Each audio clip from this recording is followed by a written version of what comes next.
それでは、サイバーリスク管理、英国の法規制に求められる拠点リーダーシップと題しまして、ジェイミー・サンダー氏に講演いただきます。それでは、ジェイミー氏、よろしくお願いいたします。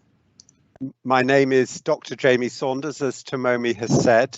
I'm a senior executive advisor at Nihon Cyber Defense. I spent 29 years with the UK government before retiring in 2017. And I've spent the past 3 years advising C-suites and company boards on governing cyber risk. As well as my role at Nihon Cyber Defense, I'm a visiting professor at University College London and a visiting fellow at the University of Oxford. Today I will discuss 3 topics: governing cyber risk, particularly the role of the C-suite and the board.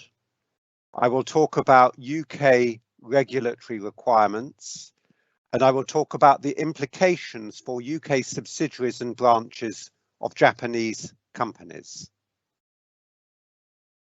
So I will start by talking about the role of the C-suite and the board.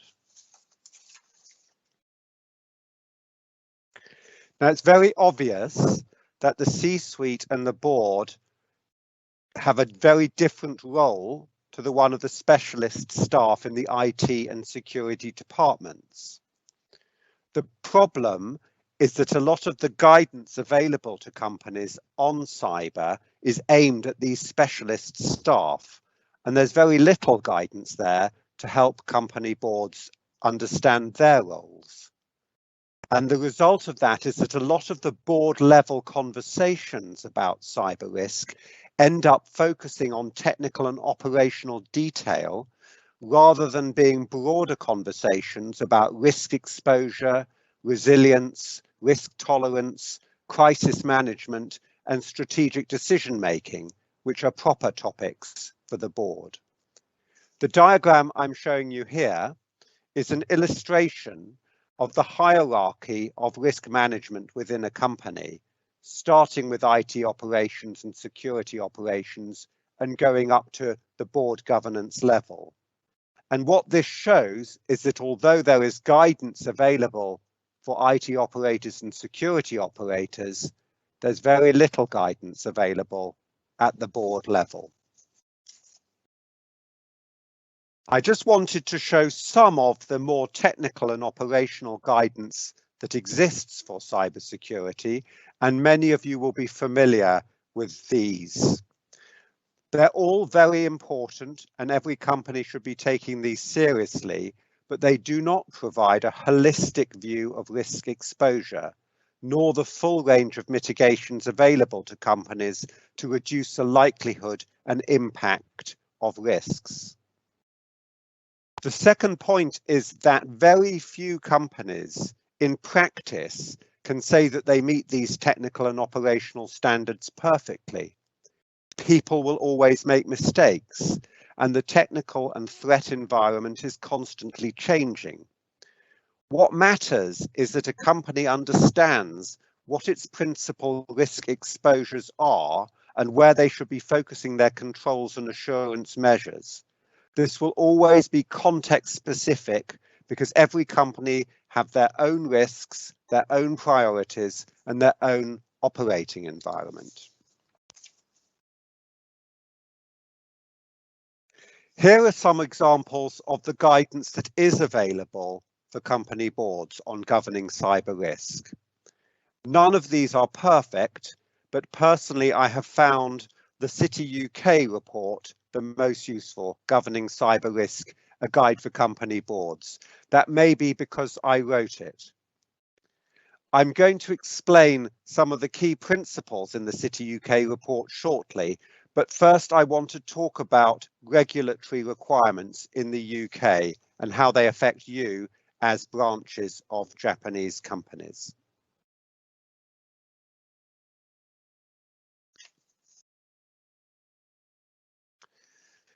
What I have on the screen here is a detailed extract from an FCA, Financial Conduct Authority, guidance on governing cyber risk within the financial sector. Now, different sectors in the UK have different ways of overseeing cyber risk governance, and it's very important that you're familiar with the specific requirements relevant to your sector. I've chosen to talk about the Financial Conduct Authority guidance because it's one of the most mature, but also because many of your companies will be FCA regulated. As I say, the text on this screen is an extract from the self-assessment questionnaire that the FCA have published. This represents about 1/5, 20% of the FCA questionnaire, and most of the questions are operational in nature. They're based on the NIST guidance, which I showed you up on the screen earlier on. But critically, the FCA also includes a list of governance questions that are aimed clearly at the company board and C-suite, and not at the specialist IT and security staff. And these are the questions that I'm listing here. I'm not going to talk about all these questions, but I did want to mention 2 items on the list just to give you an idea about the nature of the FCA's interest. And the first one is the first to the cybersecurity strategy and cybersecurity framework. As I said earlier, no organisation can be expected to meet all the demands of the NIST framework across all of its operations. In practice, prioritisation decisions have to be made, and these have to be based on a proper understanding of your business objectives and the context within which you're operating. And these priorities need to be clearly communicated to the whole of the business, because a lot of cyber risk is carried outside of the IT department. Now, only the senior leadership of a company can have the breadth of insight and authority to understand those risks and to communicate them effectively to the whole of the workforce. The second question I wanted to mention was the strategic exercising programme. This is very important. If you look back at some of the major cyber incidents of recent years, you will see the important role that company leadership have played in crisis management and the problems that occur when they get things wrong. The reason that the regulator wants to see that an exercise programme is in place is because he wants assurance that the board understand their role in the event of a major incident and that they are equipped to fulfil that role.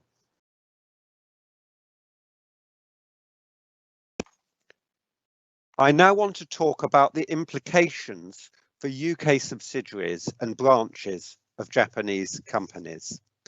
And I'm going to start with an example.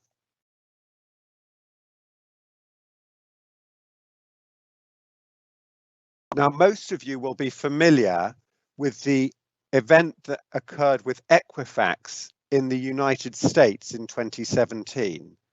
There's been a huge amount of press about this, and Equifax is still facing multi-million-dollar fines and many lawsuits in America and elsewhere in the world. The Equifax Incorporated story is worth studying on its own, but I want to focus today on Equifax Limited, which was the UK branch of Equifax. Equifax Limited, the UK branch, was fined £500,000 because the regulator, in this case the Information Commissioner's Office, judged that the UK leadership team had failed to get proper assurance that the data of UK citizens was properly protected. The fact that the IT systems holding this data were in the US was not deemed relevant by the ICO. The UK board has responsibility for safeguarding UK citizens' data, and they were judged to have failed. And it's worth noting that the £500,000 fine was the maximum fine available at the time. Now that GDPR is in place, that fine could have been very much bigger. On the screen, you've got some quotations from the ICO's findings, and the entire finding can be found online. I hope the implications for you as leaders of UK branches and subsidiaries are clear.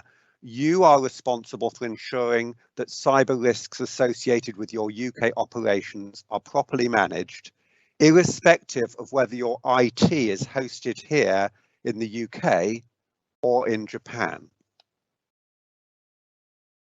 So let's take a closer look at your responsibilities as senior leaders of branches and subsidiaries operating in the UK.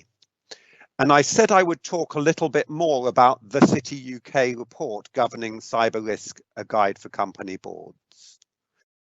That report sets out a number of questions that boards should be asking in order to determine the adequacy of their cyber risk governance.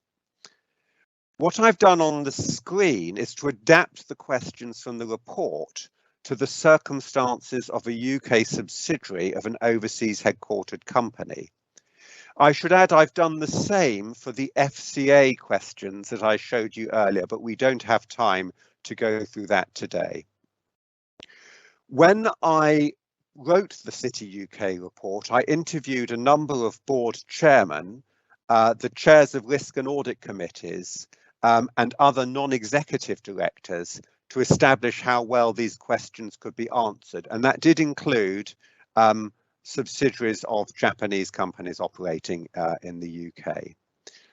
And if you look through all these questions, you as a senior leader or as a board member of a Japanese subsidiary ought to be able to answer these questions clearly. And this should form the basis of your conversations with your specialist staff, be they in the UK or Japan. So I want to pick out 3 examples just to illustrate these questions. The first is about financial resilience. Now, we all know that a serious cyber incident can be expensive. Is it clear who pays for the remediation costs? Have contingency provisions been made for this in local budgets, or would you expect to draw funds down from the headquarters budget? And are you insured? These are all questions that are enormously important when a crisis hits, and it's as well to answer these questions in advance.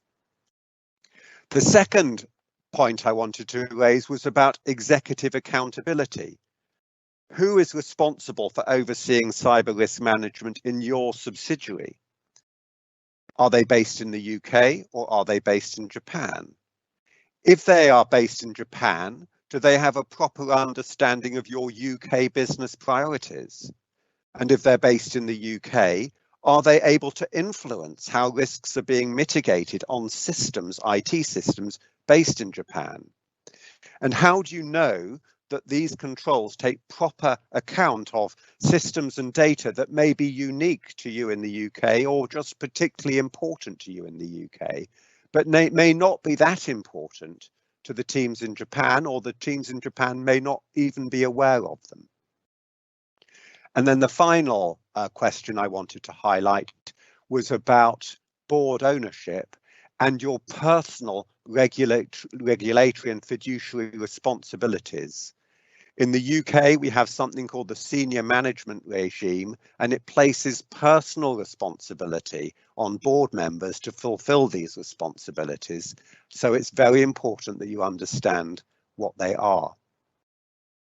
Now, I use all of these questions a lot in my consulting work, and I found that boards need quite a lot of help to answer them.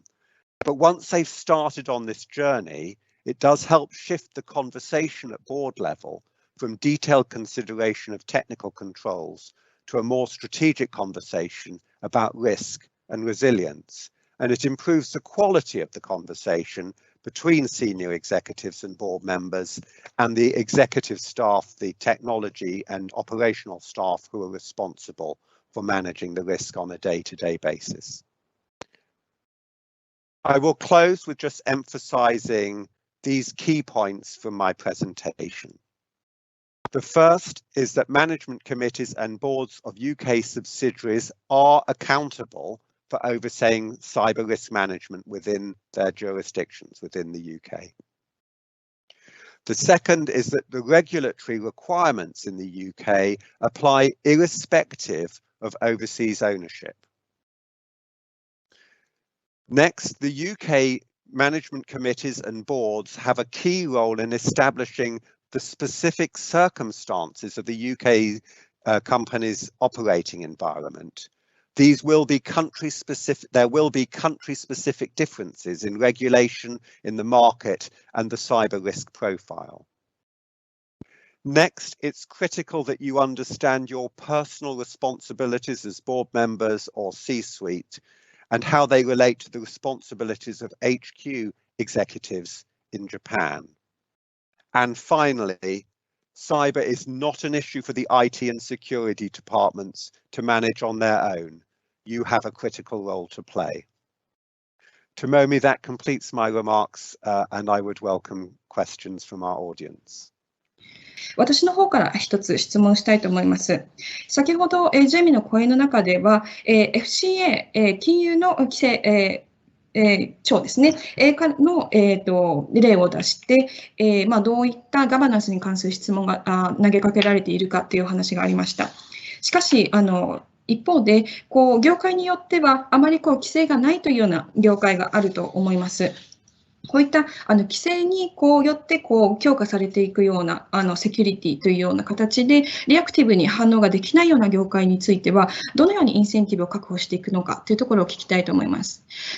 So the first thing to say, Tomomi, is that a lot of other sectors do have strong cyber security regulation, particularly critical national infrastructure sectors, so energy and transport, other utilities, telecommunications. So the regulatory environment is quite broad. And there are some regulations, such as GDPR, that apply to all companies that hold personal data. But to your question, Tomomi, there are other incentives on companies. We are increasingly seeing investors are interested in cybersecurity measures, and this is beginning to be reflected, for example, in the credit rating agencies of Moody's and Standard & Poor. Customers are increasingly demanding evidence of cybersecurity, not so much in consumer markets, but definitely in business-to-business markets. And finally, insurance companies are getting much stricter in terms of wanting evidence of good cybersecurity controls.